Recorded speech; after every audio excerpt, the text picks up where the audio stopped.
Every day, our world gets a little more connected, but a little further apart.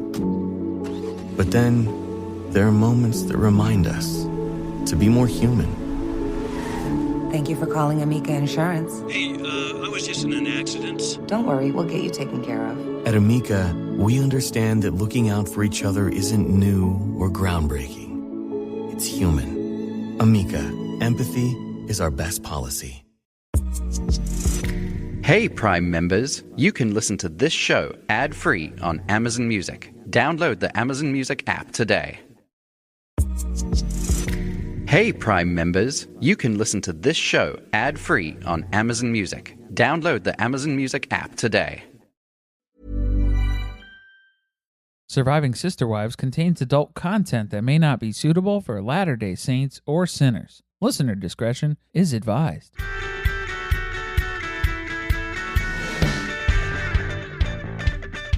Hello and welcome to Surviving Sister Wives, the podcast where a monogamous couple drink heavily while recapping Sister Wives on TLC. I'm Corey. And I'm Carly. And this is Season 16, Episode 1, There's No Me in Polygamy. There is no me in polygamy, but there is a my in polygamy. You know, my property lot, my house, my plague pond. My kids. Heard that from Robyn this episode. My regrets. Probably. Somewhere mixed in there. All right, if you're joining us for the first time, welcome. We're glad to have you here in our virtual cul-de-sac, as we like to call it. Welcome aboard. We've been recapping Sister Wives for about 2 years now, which is crazy. Coming up on it. Yeah, we actually started on season 14. Then we started the rewatch, went back through seasons 1 through 5? 1 through 4? Oh, no, baby. 6. Oh, no. I mean, I know we just did 6. But I'm saying in chronological order, because then 15 was in there in the mix at some point, too. Yes. I feel like the entire off-season between 15 and 16 was season 6. All right. So if you're lost already, we've recapped seasons 1 through 6 and 14 and 15. So welcome to 16. I feel like we probably could have glossed over a lot of this and simplified this information, but... Well, you know, that's what happens when you have a little rum before you start recording. Just a heads up, if you are looking for seasons 1 through 4 on the recaps, you can find those over on our Patreon. So over at patreon.com/survivingpod. Check out our archived episodes over there. Plus, we got a ton of other Let's Talk About It episodes, bunch of other shows that we sprinkle in on a semi-weekly basis there. And remember, every dollar that you pledge on our Patreon makes us just a little bit more successful than my Sister Wife's Closet. So just throwing that in there as well. Sweetening the pot. A little bit more successful. A little bit more. Every little bit helps. All right. Why don't you tell us what we're watching this episode? Okay. After rejecting Christine's idea of moving back to Utah, Kody checks in with Janelle and Robyn. Then Kody says he now wants his own lot on the property, and the family discusses the possibility of spending the holidays apart. So I'm just realizing as you read that I kept waiting for him to check in with Mary, which I knew probably wasn't going to happen anyway. But if I had just read the episode description, I would have known it didn't happen. Yeah, it's not going to happen. Maybe he was going to pawn it off for later on, follow up. It's on the to-do list if we get around to it, if we have time. He gets to Mary's house once a quarter. She signs the check to pay the taxes on the land, and they talk about various topics. Let's be real. He's not due for another visit. The last outdoor driveway meetup that they had didn't go so well. And definitely their anniversary murder tarp date did not go well either. Oh, yes, the Rice Krispie anniversary. That's the anniversary everybody looks forward to. But enough of the TLC description. We got to hear that Carly episode rewrite. Kody takes his wife's temperatures in private. Janelle gets more room for her grow house operation. Robyn forgets Truely and Savanah's names. All of those things happened. It's all stuff that happened. Most of his wives' temperatures. Yeah. A couple. Well, you know, Mary's a wife in name, not in practice. Right. The wives that matter still. Janelle and Robyn. All right, let's get into the episode. Yeah, there's a lot to go over here, so we're just going to go ahead and jump right in. In true Sister Wives fashion, we have to start out with a recap of where we left off last season that is at least 5 to 7 minutes long. Yeah, there's a lot of recapping. And basically, the summary is, boy, the family is in a bad way. If you missed last season, basically, Kody was terrible to everyone, but then he was given the convenient excuse to stay away from them when COVID hit. He's the only one going from house to house. Get used to hearing that. I couldn't believe that they used the clip again later on. And because of that, the family culture is crumbling. Pretty much the same stuff that we saw back in season 5, season 6. That family culture. We're living apart and we're struggling. It's bad. We left off with the iconic scene of Christine crying while staring at the mountain over on Coyote Pass. She wants to move to Utah, but nobody else wants to. And she doesn't want to do marriage with Kody anymore. We didn't know how serious she was about that. Yeah, until, spoiler alert, more recently, obviously, developments and things have advanced on that front when it comes to Christine. All right, so Kody reminds us that they bought this land that they call Coyote Pass 2 years ago when they moved from Vegas to Flagstaff. And then we get a little flashback scene. Of course. How else are we going to convey this? So we see the family moving boxes. And then I hope you all spotted Ari dancing in the street whilst on a leash. That was something impressive. That was a sight to behold. Because then it was one of her many nannies, I'm sure, who was holding the other end of that leash, keeping her in line. She's very high energy, as we know. I'm not even surprised that Robyn's a leash mom. It's confirmed. I'm pretty sure it called that. I don't think we needed the footage to know that. No. Mary is recognizing the emotion that Christine is feeling because she's had no relationship with Kody for years. And look, Mary sees value in this downline. She knows nobody's walking away, okay? You didn't put in 30, 25, 28, or whatever how many years just to give up. Mary has no idea how long Christine's been a member of this family.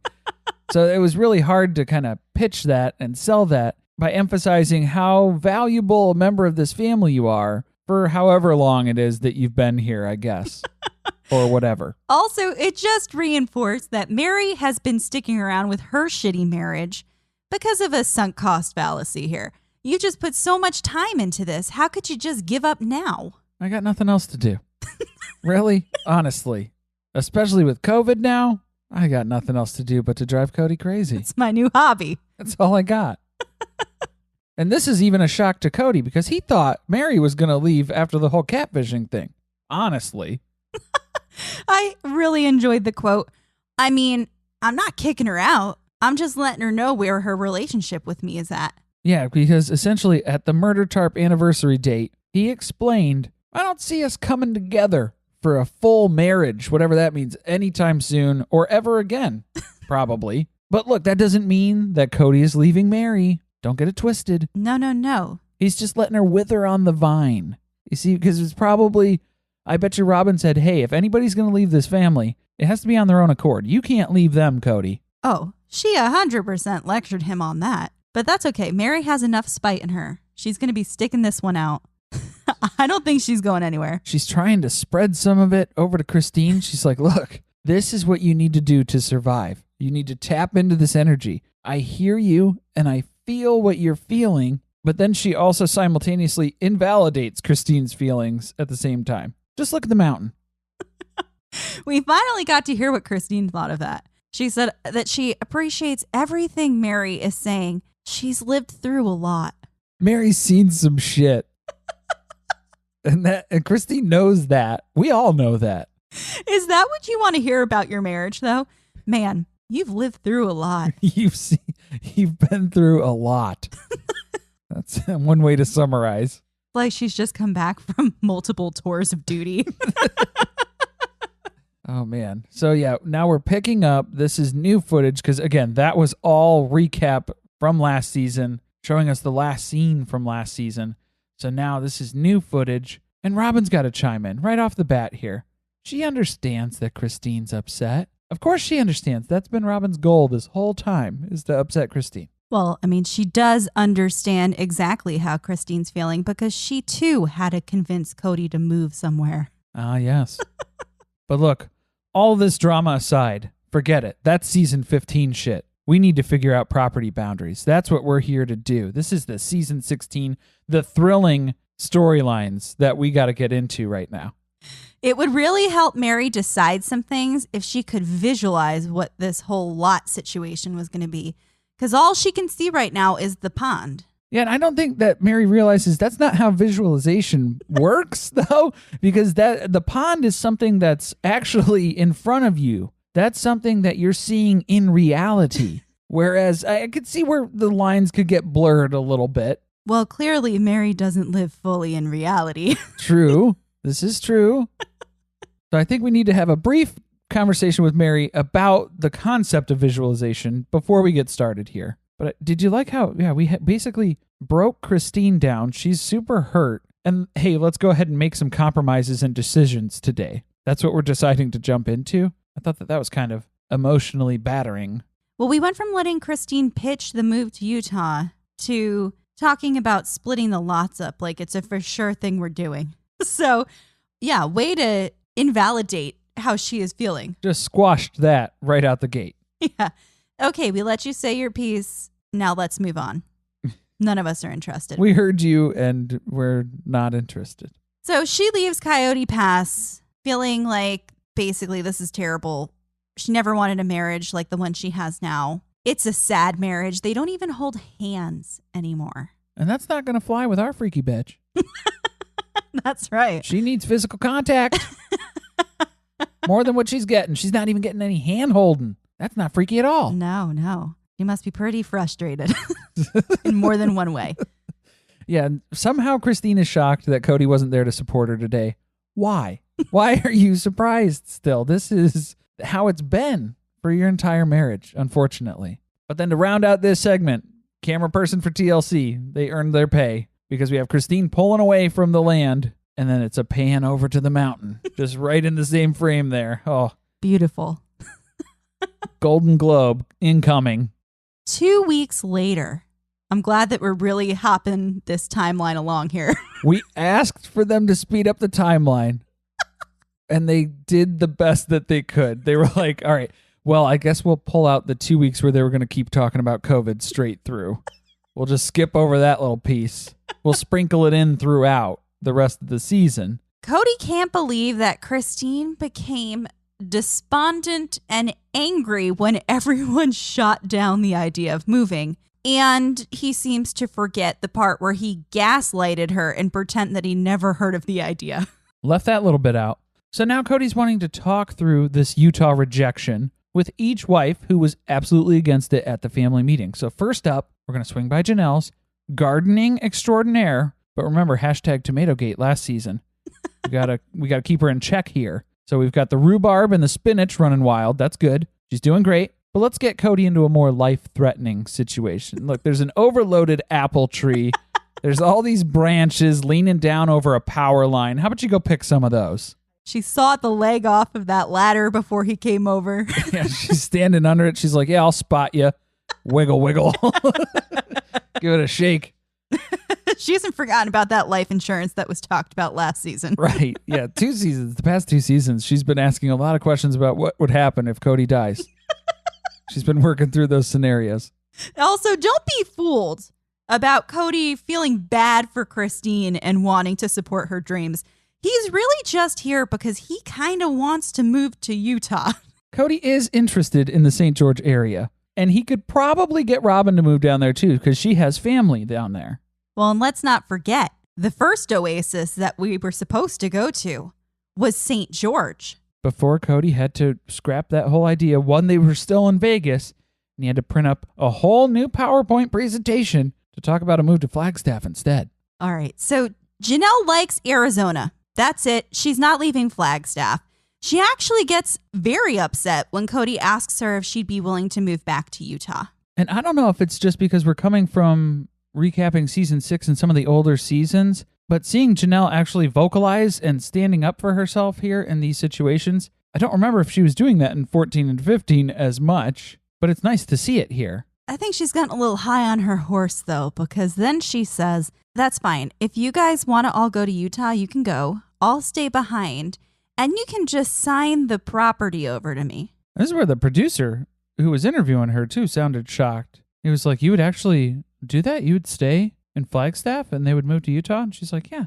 Clearly, he has not read Robyn's New York Times #1 bestseller, Becoming Sister Wives. Because, yeah, Janelle absolutely did that. But just give her a year or two. Maybe she'll swing back down to Utah. Because it was the same situation there. They were living in Wyoming. Kody got a job opportunity down in Utah. He told the family, we're moving to Utah. And Janelle said, I'm not. See ya. Fuck, I am. So Kody had to come and convince her after like a year to move down with the rest of the family. Great. She did it. I just couldn't handle that she said you can sign the property over to me. Like, bitch, you got to pay us out for this. What you think? All our money is tied up in Coyote Pass prairie dog dirt. She's like Elon Musk. She's like, that's a lot of stock I got to sell to pay those taxes. I don't know. All right, then the quote of the episode. Ooh, yeah, because as it turns out, this threat, it's not new. This isn't uncharted territory for Kody. It's fallen a little flat with him. It's a little empty because he's had 3 of these 4 women threaten to leave him for a significant portion of the marriages. Which wife hasn't threatened to leave? Robyn, of course. No, I think it's Mary. I guarantee you it's Mary. She's never leaving. It's more of a threat for her to stay. It is. And she knows that now. And she's using it. All right, so we need to confirm Janelle's vote. And she flips because this better not come down to a vote. We're not here for democracy. Didn't sign up for that. There is nothing in Utah for her, and she's not going there. The whole goal was to get the family out of Vegas. Maybe they should have come to a more general consensus on where they were going to land after departing Vegas, because that's where it gets a little wishy-washy. Because now we're in Arizona, and some people are ready to put down roots and just call it home. This is where we're going to be. Whereas Christine is now having the opportunity to go back to Utah. Polygamy's been decriminalized. They got a bunch of family down there. Let's just do it. I'm starting to think that the family culture is just moving. And maybe that's the problem here, that where they feel like the family culture is evaporating and dissolving right in front of them. Because if they put down roots in Flagstaff, that's it. There is no more moving. I think that's a good point. That's what most of the show has been comprised of. One move after another, talking about moving from a rental to a house to another rental, firehouse. Moving and then having family culture because you're separate, living together, separate. But yeah, now we're ending up in Arizona here. We have kind of Janelle on one extreme and Christine on the other, because Janelle's saying, nope, this is it. I'm living in Flagstaff. End of discussion. And Christine is saying, nope, I'm going back to Utah because that's where my kids are and Flagstaff is not home. So now let's see where Robyn and Mary fall in the middle. But first, in a confessional, Kody claims he doesn't care either way, whether they stay in Flagstaff, they move back to Utah. But now he's got a problem. He's got 2 princesses arguing about this, and he's stuck in the middle. Giving ultimatums here. And this is the first time I think that he's lumped in Janelle in the princess category, because normally that is a title fit only for Christine. Yeah, I'm ready for him to stop using that as a derogatory term. It's kind of a catch-all, because we saw it a lot in season 6, too. Mm-hmm. Referring to the wives as princesses when they're asking for their needs to be met or just to be heard in general. If anyone's a princess, it's Robyn living in that $900,000 house. Oh, I thought you were going to say it's Kody. Well, he's living there too. That too. Okay, let's take a quick break to hear from this episode's sponsor and to fill up those margarita glasses. As a viewer of Sister Wives, you already know therapy comes in all shapes and sizes, but not all of us have the luxury of taking a weekend away in Sedona to focus on our family mission statement. If something is preventing you from achieving your goals or interfering with your happiness, you can start communicating with a licensed professional therapist in under 48 hours with BetterHelp. Find the particular expertise you need online. Don't limit yourself to the counselors located near you. The services listed are available for clients worldwide. And BetterHelp is committed to facilitating great therapeutic matches, so they make it easy and free to change counselors if needed. Maybe you're just looking to find your Nancy. Maybe you're more of a Pat kind of gal or guy. Delicious. Anything you share there is completely confidential. You don't have to worry about Mama Plath rifling through your phone, reading your text messages, because everything is in a secured application where you can communicate right there with your therapist. With BetterHelp, you'll gain access to licensed professional counselors with a variety of specialties.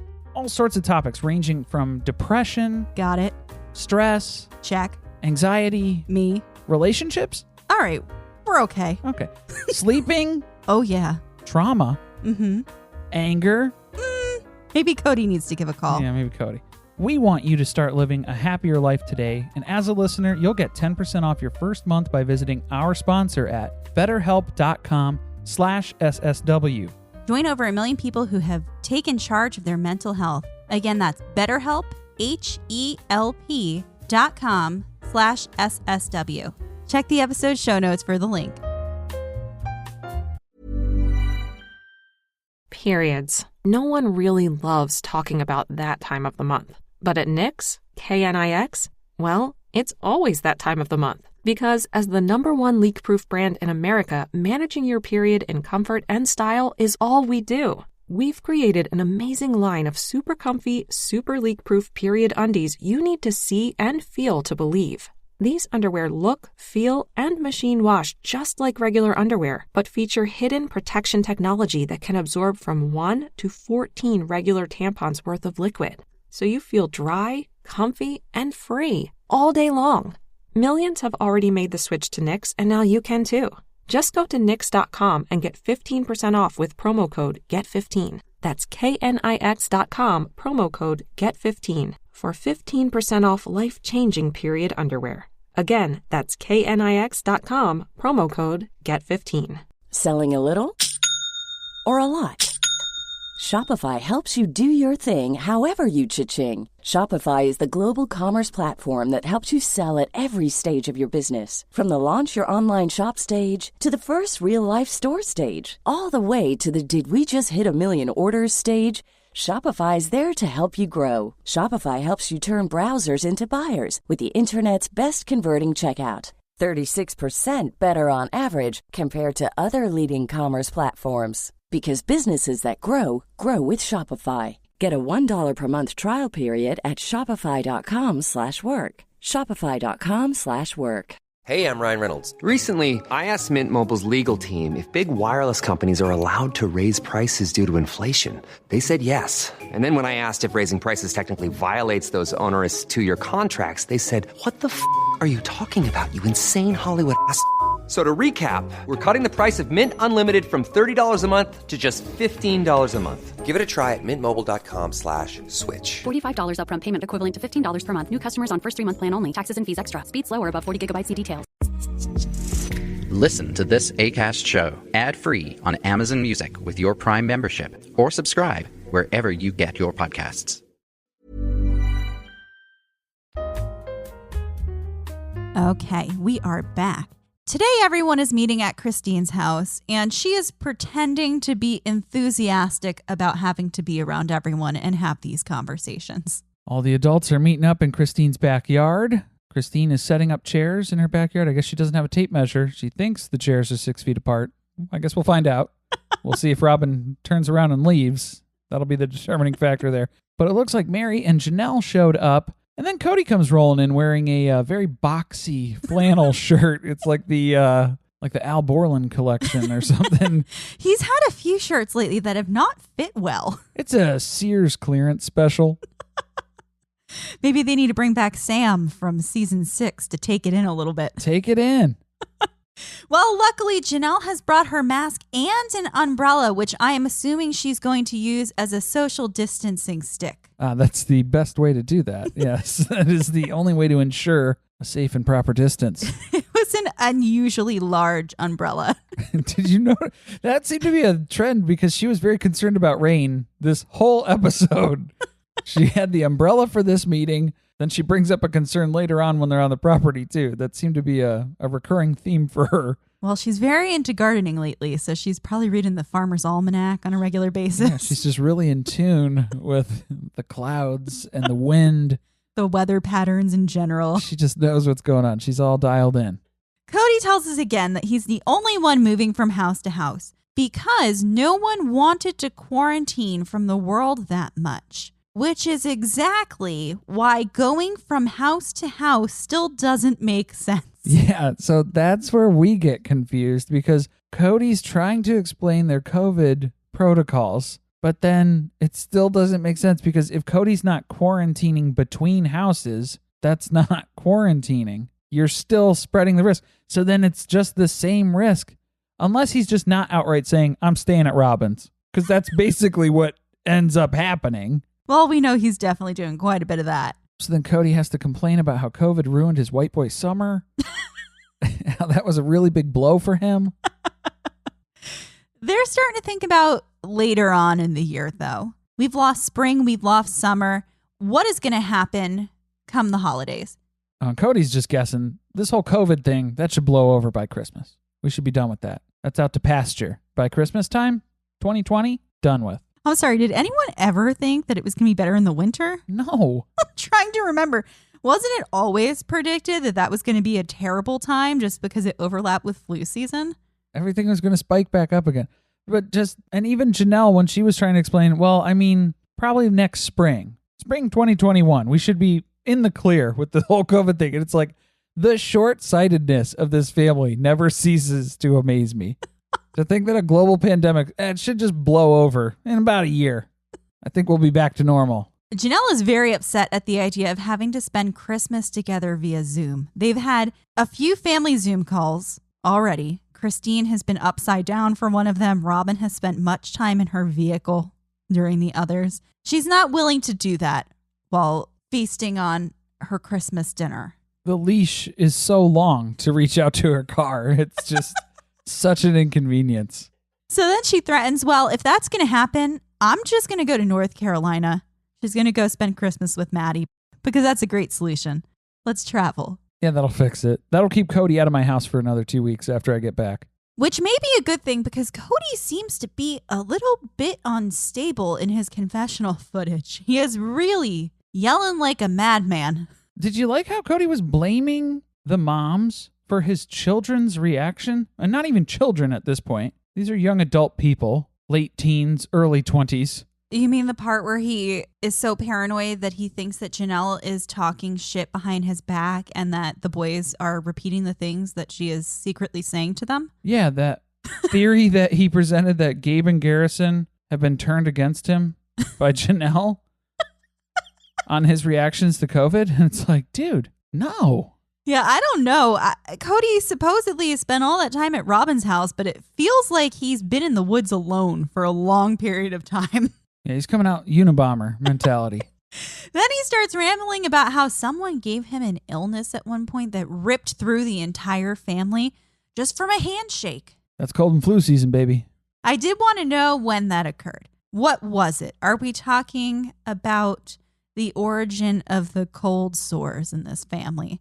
Are we talking about little Truly's touch of flu back in season 6? Well, I don't think it's the cold sore situation because that's still an affliction to this day. Well, this conversation's not going much better than any of the other ones they've had about COVID. Kody's going to leave it by saying he knows what he's going to do. And if they want to get together, they can just figure it out. But he doesn't see them getting together for a big Christmas gathering. Kody can't tell his family what to do. He's going to make his decisions. But I get the feeling we're not going to be able to have a full family get together for Christmas. Someone else is going to have to carve the rare Who roast beast this year. Yeah, it's not going to be Kody. This is where Janelle starts pushing back here. She's respecting everybody else's stance on COVID, but she wants everybody to understand where she's coming from, too. For example, she has concerns where Hunter has been home for longer than he's ever been home, and he still hasn't seen Robyn or any of her kids. Shots fired. Look out. She called Robyn out on the fucking carpet. Right on there. But not to be outdone, Robyn throws it right back onto Hunter because somehow it's his fault. Well, he hasn't called Robyn. He could have asked to come over and sit outside. Like, why is that his job? Aren't you supposed to be one of his moms? Kody knows that he's there. He's his father. Look, Robyn hates social distancing, but people have different priorities, clearly. If you're not willing to step out of your lane and come over to Robyn and ask if you can come to her house, sit outside with her kids, and social distance to see them, she doesn't know how to help you. You have to clamor at the gates first. But remember what we said, there's no me in polygamy, but there is some my, because here comes Robyn with some my. My relationship with Kody is struggling because he hasn't seen his family. And I bet you $1 million. I bet you $990,000 of that She-Ra Chateau. That's the only reason she gives a shit about this is because Kody not seeing the rest of his family adds pressure to her relationship with Kody, and that's the only reason why it's a negative for her. Look, this is feeling kind of hopeless. Kody's got to find something to get everyone back on board and looking forward to together. So he is planning to get a surveyor out on the property. Thank God, hallelujah. It's about fucking time. Finally, we get to have a conversation about the lots. That is not hypothetical because we have a professional here who can tell us how the lots can actually be split up. Thank you, TLC, for finally getting around to this. Next, we get to see Kody heading over to Robyn's, a.k.a. heading back home. Yeah, because we get some bullshit footage of Kody pulling up the driveway to try and convince us like he hasn't been there for the past 6 months. Some bullshit. But remember, he's trying to check these temperatures in private. Supposedly, he's here to talk to her about the move. But his conversation with Janelle really pushed him into the stay in Flagstaff camp. Why are we having this conversation then? Not really, though. Yeah, he's still going to open with the question to Robyn about, you got family in Utah, right? You still into that? But I've moved to Utah and left Janelle somewhere for 1.5 years. I can come back and get her. It's happened. Still not totally off the table. We got options, is what I'm saying. Kody tells Robyn he's not trying to be pushy, but Christine really wants to move back to Utah. And they have to have this discussion before they start building on Coyote Pass. At least that makes sense. This is where Robyn starts to explain she heard Christine talking at the last family meeting about this move to Utah. She thought it was more of this hypothetical concept of moving to Utah, but now it's this thing that's not going away. Well, I mean, not yet, right? She thought they took care of that. Right. So Robyn wishes that they could move back to Utah. Oh, she wants to be there, but she's too invested here in Flagstaff. With what, though? What are you doing? Are you providing any services to the community? Do you volunteer? Do you have a job? Are you involved in the kids' school? She bought this house.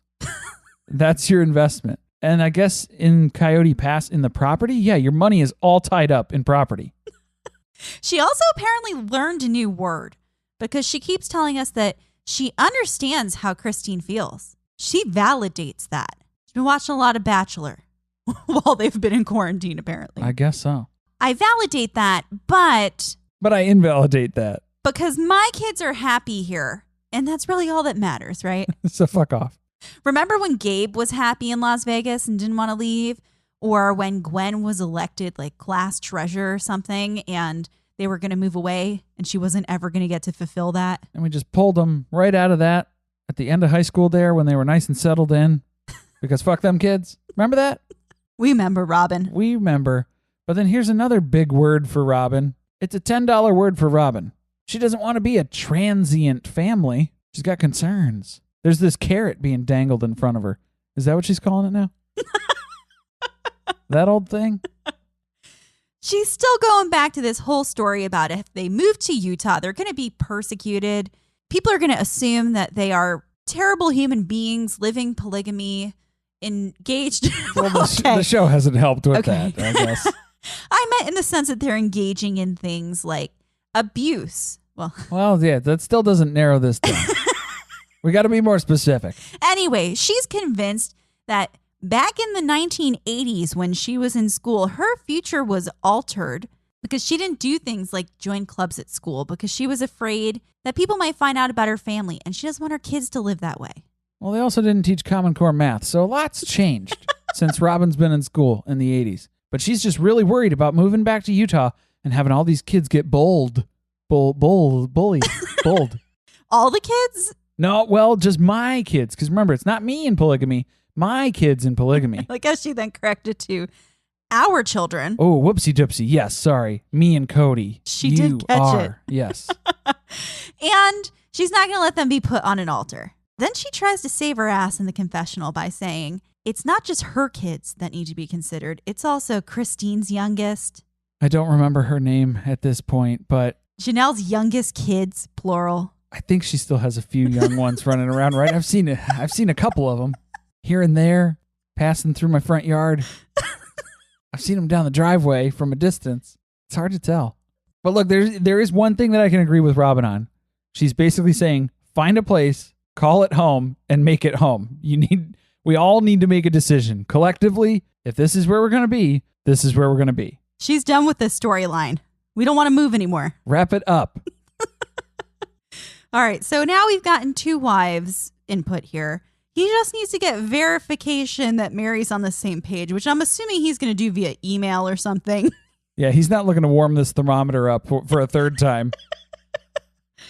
And then he's going to have to go back and break it to Christine. So then this is where Robyn gets to chime in a little bit more, because it's Robyn telling him, don't go back to Christine and tell her that she's been outvoted, because that's basically the route that Kody was going to go. Well, she doesn't like that idea because it throws the sister wives under the bus. Correct. And she wants the conflict to be strictly between Christine and Kody. That's where it needs to be. Christine knows that this is the way their family functions. Majority rules. It's how it has always been. So why Robyn thinks that is going to offend Christine or make her feel like other people are controlling her life when she's been doing this for almost 30 years. 25, 28. Whatever. However many years you've been a vital part of this family. It's a little confusing. Kody finally loses it with Robyn, and that was enjoyable to see on camera. I liked to see him snap at Robyn. Thanks for the tip. Thanks for the hot tip. I'm not going to do that. But yeah, for not having a head wife, there's a whole lot of direction from Robyn on how Kody should manage his relationship with Christine. Yeah. Actually, I don't think you should approach it that way. And here are the exact words that you should use when you have the conversation with her. Right. Because if anything, it's going to drive Christine more insane. Like you said, the family structure has always been majority rules. We kind of figure out what works best for everybody. So if you have Kody coming to her and just saying flat out, I'm telling you no, that shifts the entire dynamic of this decision. Periods. No one really loves talking about that time of the month. But at Knix, Knix, well, it's always that time of the month. Because as the #1 leak-proof brand in America, managing your period in comfort and style is all we do. We've created an amazing line of super comfy, super leak-proof period undies you need to see and feel to believe. These underwear look, feel, and machine wash just like regular underwear, but feature hidden protection technology that can absorb from 1 to 14 regular tampons worth of liquid. So you feel dry, comfy, and free all day long. Millions have already made the switch to Knix, and now you can too.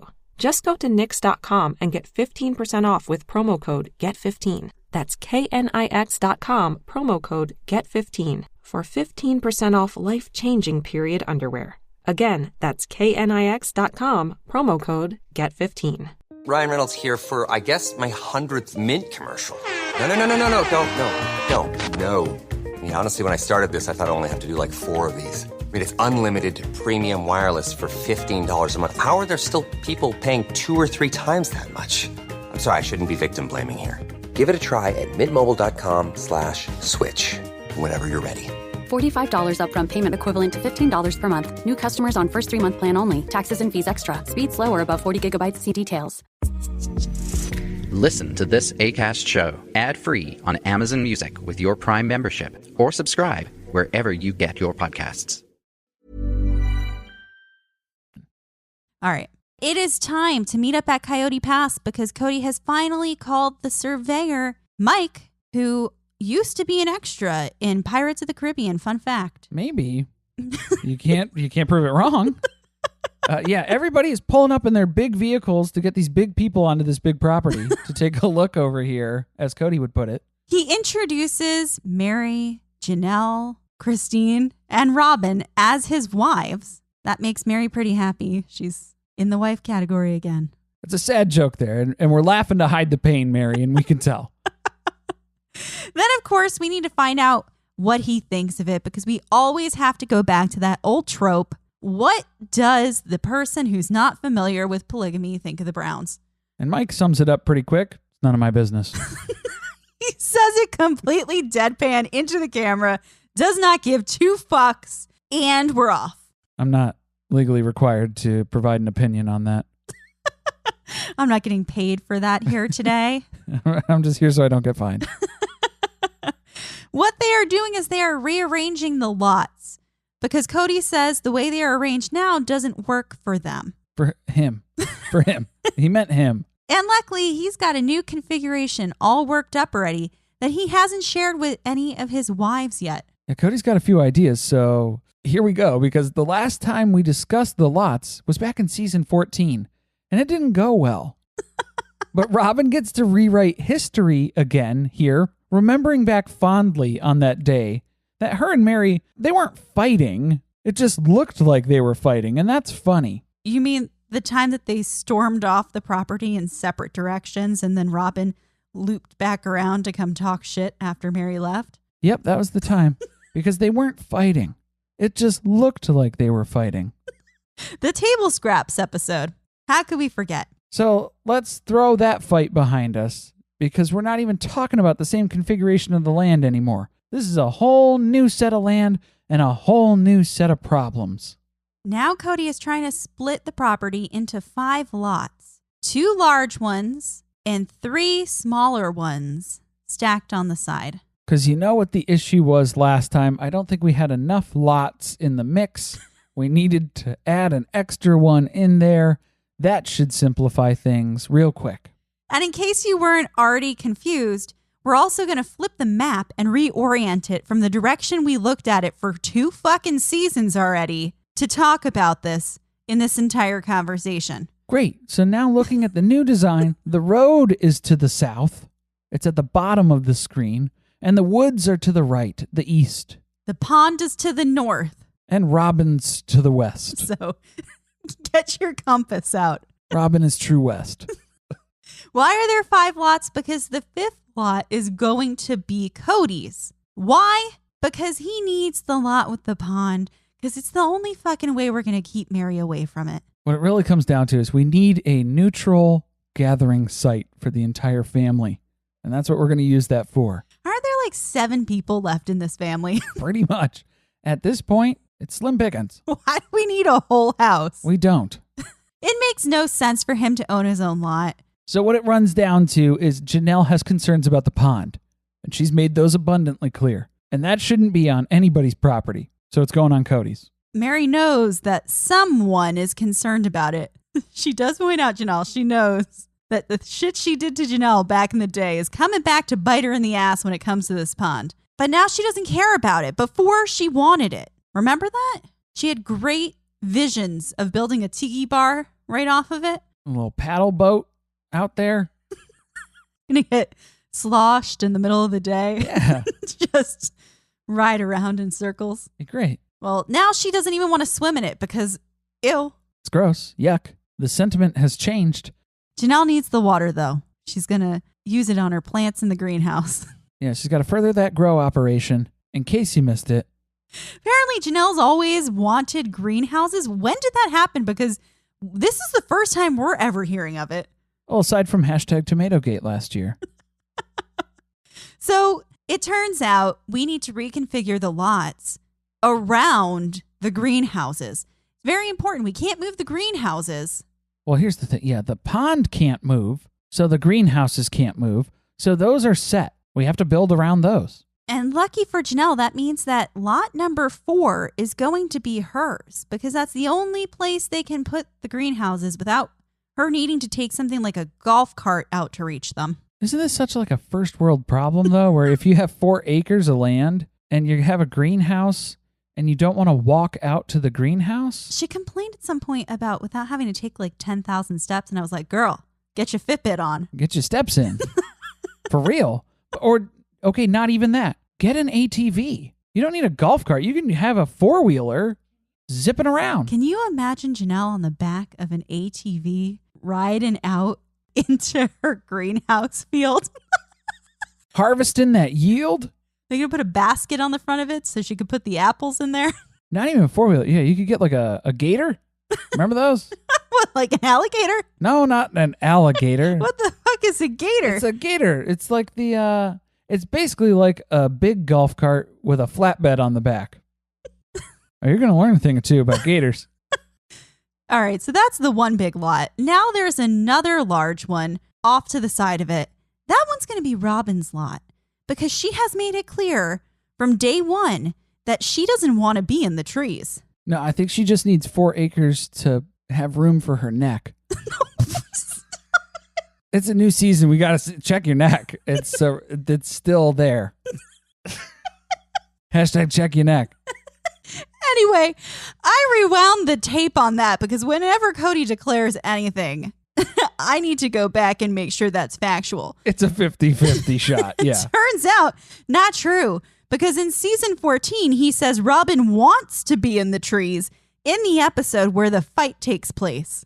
So did he mistakenly say Robyn instead of Mary on the couch for this episode? Because No. Mary was very clear that she did not want to be in the trees. But then he assumed that she wanted to be in the trees back in season 14 too. No, Kody is a very confused man. He doesn't know what's happening with these trees. Robyn did not like getting the table scraps. She didn't want to be in the trees. He told her she had to be in the trees because that's the only way they could keep Mary away from the pond. Now he knows she does not, in fact, want to be in the trees. So we have reconfigured the lots so that Robyn gets one of the best lots with the least trees on it. So here's my theory. We got the 2 wives who are being the most amicable with this entire moving situation. You have in Kody's eyes. We've got Robyn. We've got Janelle. They get the big lots. Cool. Right. What a coincidence. I'm sure that is pure coincidence. Putting the wives who are on the outs on the little side stack with Kody. So Kody gets the top one, and then it's Christine and Mary, whichever order you want to put them, closer to the road, whatever. Evil genius, in my opinion. I think this is set up so that way Kody can just absorb those lots when they eventually leave the family. That's exactly what he's going to do. If they ever get to the point of building houses on them, which I don't think he thinks is going to happen, that'll be one thing. But if they leave beforehand, he is going to take said lot and just move his property line back. So you want to know how petty of a bitch I would have been? If I was Christine, I would have fought tooth and nail for the 3rd lot. The bottom one that was closest to the road with the trees. Well, that's one he wants to give her anyway. That's the one he wants to give her. I would have fought for it. So then, yes, I absolutely end up with that one. I would build a house to completion on that land and then leave. Because then now you have Kody's land up on the top. You have Mary's directly under him. And then you have this unusable one with a house that you just built for me that I'm not going to be living in. You can't combine those lots. You got Mary in the middle. She's not going to take my house. She don't want it. No, Mary is very picky, and she needs to stay as close to Kody as possible. I was surprised he wanted her in his backyard. Were you surprised by that? Yeah, that was a little close. Well, it's not his backyard, because obviously he's going to be over on Robyn's acreage on lot number 5. That's true. Only when he's visiting the pond house. Just when he busts out the jet skis. Just do some donuts with the wave runners. Now, Mary is hearing what Kody is saying, and she actually stands up for Christine and points out that this configuration does not allow everyone to build a house where they originally wanted one. Christine, in particular, lost her lot entirely and now is in an area that she didn't want to be in at all. Because if you may remember from a few seasons ago on the original schematics that we had drawn up, again, we flipped everything and reversed it. For this, Christine put that thing down, flipped it, and reversed it.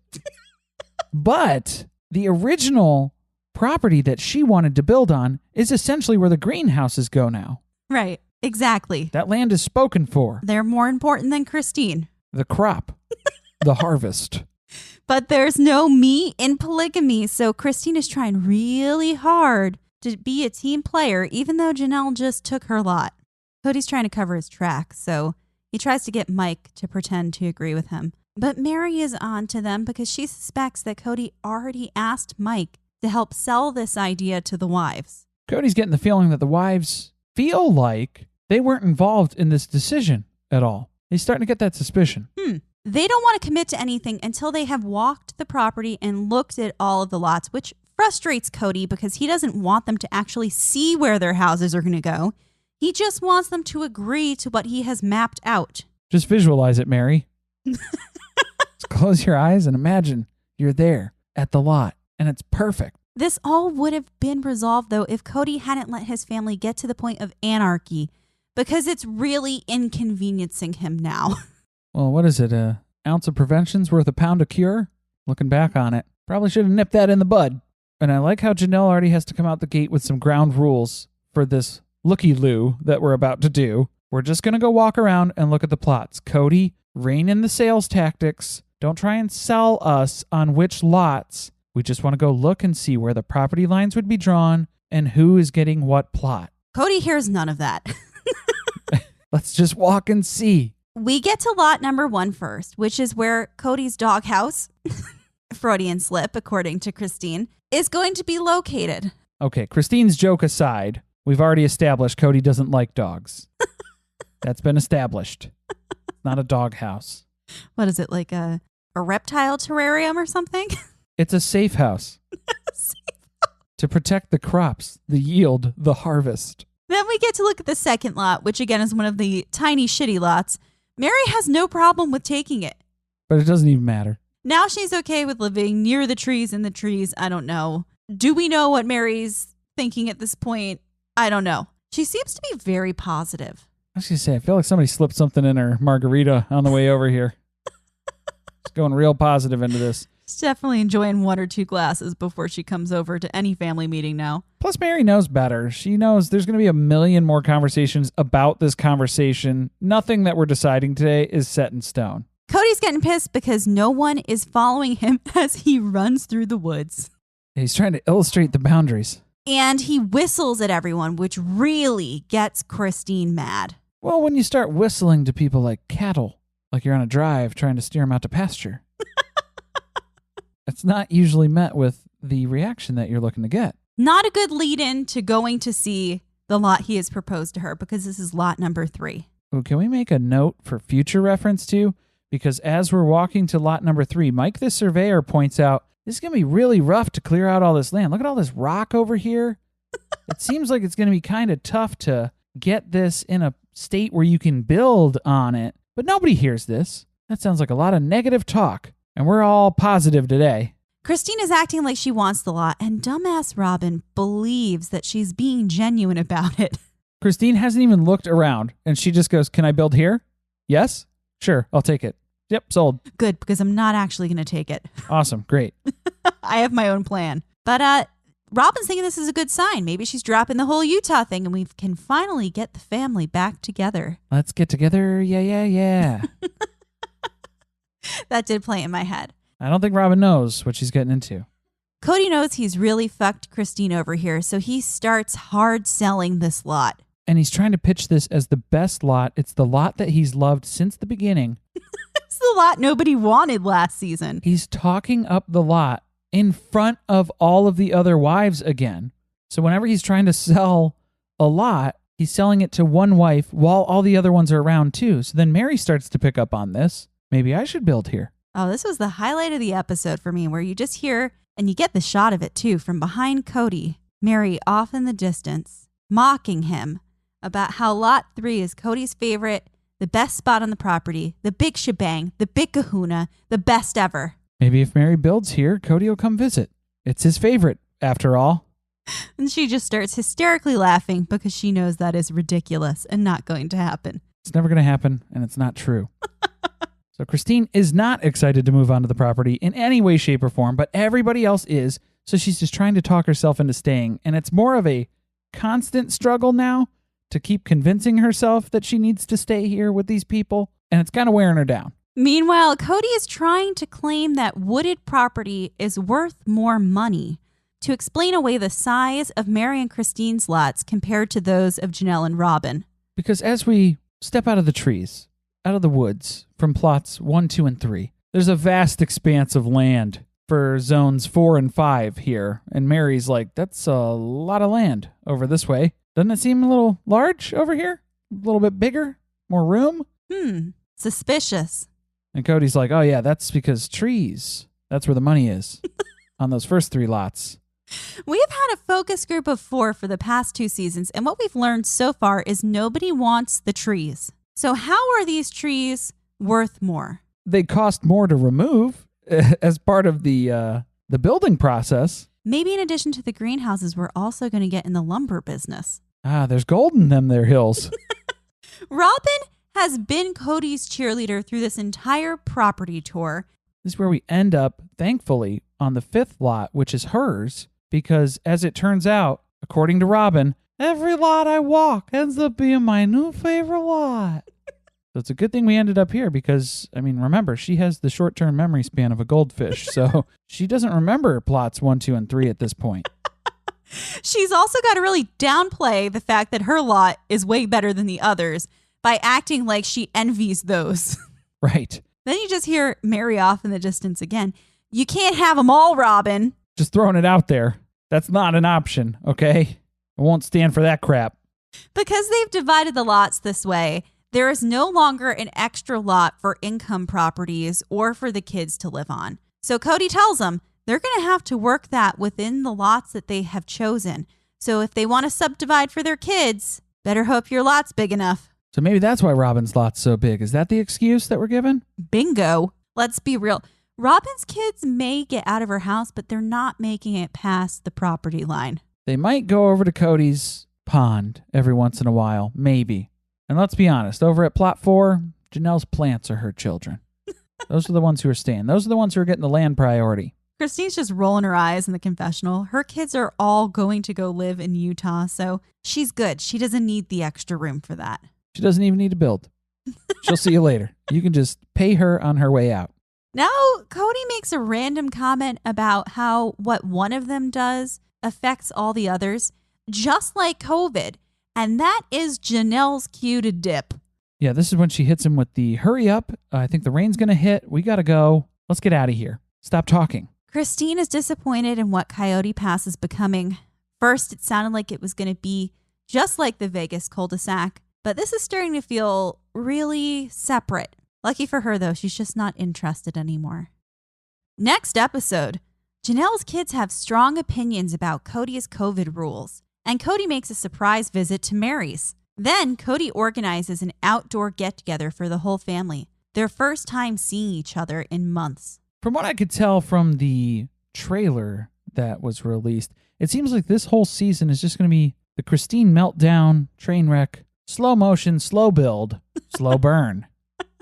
Yep, pretty much. And we're still talking about COVID. I did like that they dialed it back this episode, so I hope that continues as we move forward. Yeah, we don't need to still have it be a talking point. I get it for them to plan family gatherings and stuff like that. It's going to come up, but maybe not as a focal point, not as the main storyline. Right. Maybe we don't say, I'm the only one going from house to house 5 times an episode. We're clear on that.